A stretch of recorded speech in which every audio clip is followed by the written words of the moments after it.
जिस दिन हम झूम के धरती डोलेगी ये कदम चूम के मैदान में जिस दिन हम झूम कर धरती बोलेगी ये कदम चूम कर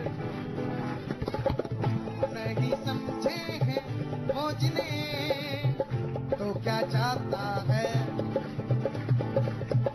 हरी बाजी को जीतना हमें आता है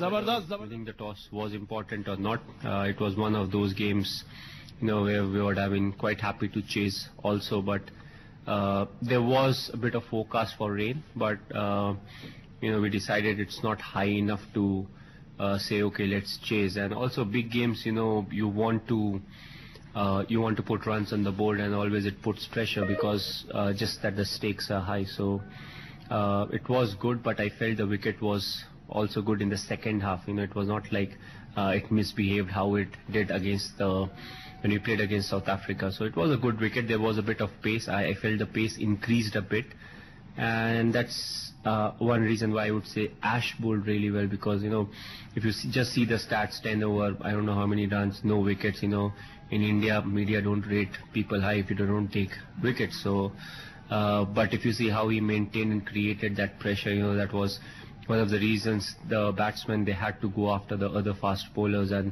because of which we got wickets. So overall, very good by the bowling department. And the good thing, as you said, it's in a row, like we have got quite a few teams out, and it has never really happened with the Indian cricket team. So it's definitely a big positive.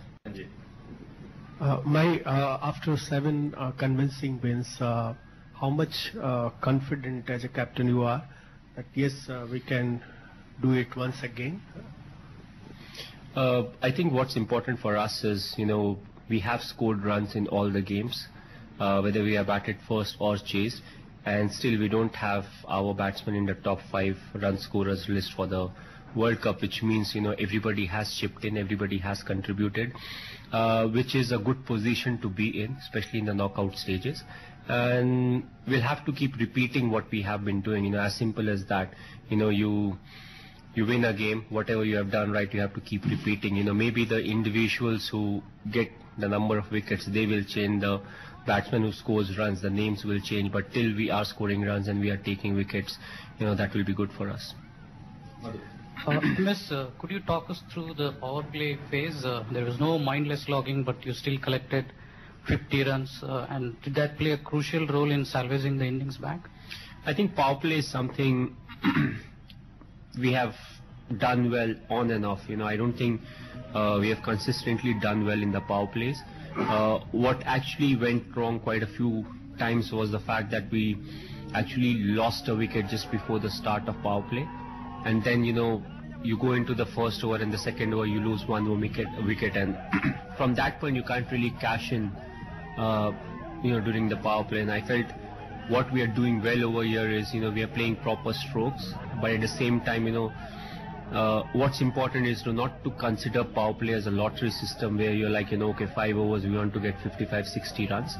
I think 5 overs, if you look for 35 to 40, and if you bat well, you will end up getting 45 runs. And not only that, it actually gives you a bit of momentum going into the slog overs, and with 2 set batsmen and the bowler slightly on the back foot, you can accumulate more runs. So I feel in the last few games that's what we have done, not aimed too high, but at the same time played quite a few proper cricketing shots, and that has really helped. Mahi, are you happy with the circumspect approach of the top order batsmen in the early overs, or do you think at least one of them has to play like, say, a Sehwag used to, by blazing away, so that there's not much pressure on the batsman to follow? Or do you wish to keep wickets in hand all the time? If you see, Virupa was special. There are not many people around who can do what he does. And also you have to bat according to the strength that you have. And I feel both Shikhar and Rohit, they have been doing that well. And also the fact, you can't just go and slog. So whatever your strength is, back your strength, have a good approach about, what's really happening, what kind of an assistance the bowlers are getting off the wicket. And then you keep revising as to where you need to be at the end of the 10th over. Quite a few times we have seen there are few teams that have scored over 60 runs, but more often than not, I feel most of the teams are close to the 40-run mark or 45-run marks, on an average. So I think, a good start is important, and it may not always mean the number of runs. It can mean a good partnership and, batsmen being set there.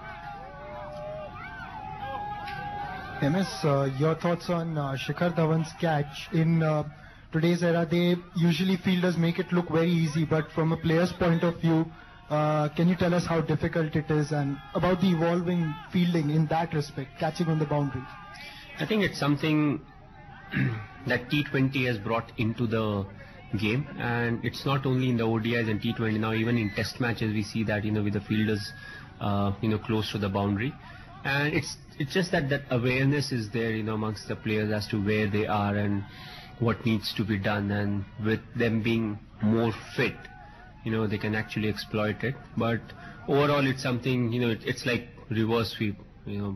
People used to sweep initially, and then more often than not it was considered quite a bad shot, and now people play the reverse sweep even to the fast bowler. So the game keeps changing, and according to the demands of the game, the individuals, they keep improving their game, and this is just another you can say an area where the fielders, they have improved themselves. Like you had two fielders going to the boundary, one flicking it back, the other throwing. So all these things keep happening, and you don't know, what may you see in the next 5 years' time. Captain, do you notice any change in the Rohit of 4 years ago and the Rohit of now? Well, I think if I compare, if I have to go back 4 years, it won't be a realistic comparison. The reason being, he was not really opening for us at that point of time, and we felt he was a bit of waste of talent if he was batting at 6 for us, because more often than not he was not getting enough chance to bat, and our top order was quite fixed, so we couldn't really make him play or give him enough opportunities. And that's one of the reasons why, if you see the first 40 games, you may think he has not done enough, but out of those 40, there were quite a few games where he went in to bat in the last 5 overs or 4 overs. And it's difficult, in a 5-match series, if you're playing and your top order is batting really well in India, at times you don't really get a chance to bat, and you may get a chance in the last maybe couple of matches with 10 overs to go, and it all counts as chances. So that was the time we decided, we'll try to make him an opener, and he accepted that. He did open for us in the T20 World Cup, and from that point we thought, it will be good to have him as an opener because he cuts and pulls well, and he's a natural stroke player again, which to some extent helps, if you have somebody in the top order, once he gets going, if you can play long innings. Last 6 innings. Who do you expect to win tomorrow, and if it is Australia, have you ever felt better prepared? Doesn't matter, because when it comes to the World Cup, you have to play against each and every team, and you have to win against each and every team, so it doesn't really matter who wins. If it is Australia, have you ever felt better prepared, given the form in the tournament? Are you putting money on bet.com or something? From the start of the tournament, you've talked about momentum and how important it is. But given your experience in the knockout phases, especially in the big events, what is the subtle difference in approach, or what do you think that the team has to do to be successful in the knockout phase in all matches? I think one of the most difficult things to do is to keep it simple. You start assessing everything, because being human beings, that's what we do better than some of the other animals. We are good thinkers, and overthinking can actually kill you, especially in an environment like this where there's already so much pressure, especially if you're part of the Indian cricket team. It's not only about doing well on the field, even when you go out, you have to have proper dinner, otherwise the camera gets you there also. So it's a mix of everything, but keeping it simple helps, and playing good cricket, and what it does, it just keeps your confidence going forward. It just increases your confidence in each and every game, and you just feel a bit more relaxed, when you're executing your plan. So it's a mix of everything, and I feel so far, we have done well to keep it simple. Anish, could you tell us a little bit about the pitch, because it seemed like the ball was not coming onto the bat, and it was not easy to hit unless you had spent some time in the middle. So how do you assess the pitch as a batting pitch? I thought in the second half, first half there was a bit of variable pace and there was a bit of bounce, but in the second half I felt it quickened up a bit.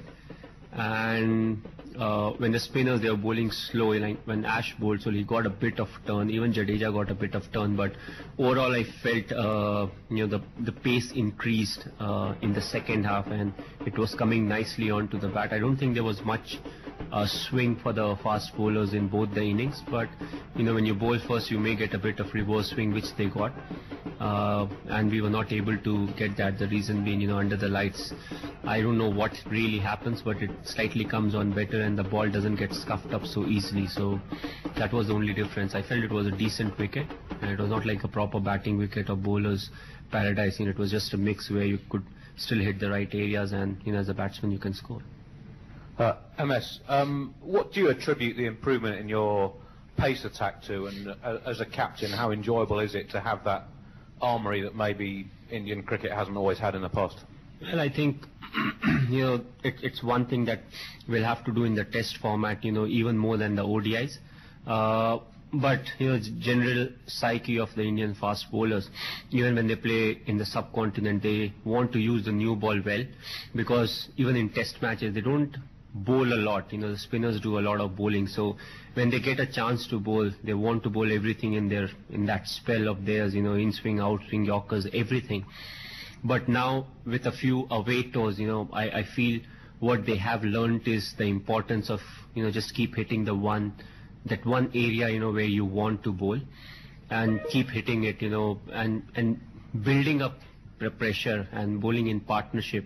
And that actually creates that pressure where the batsman gets out. And I feel, bowlers have really tasted it, and now they actually believe in that. Saying is one thing, believing is something that's more important, because once you believe in something like that, you keep working on it, the subconscious keeps working, and the good thing is, it becomes part of the system. So I'm hoping that, they learn out of this, and when they come back again, irrespective of where we play, a test series outside the subcontinent, it will really help them. They're bowling at good pace, all of them are fit, and if they can keep hitting, that one area, I think it will be good, because that's something where we have been lacking.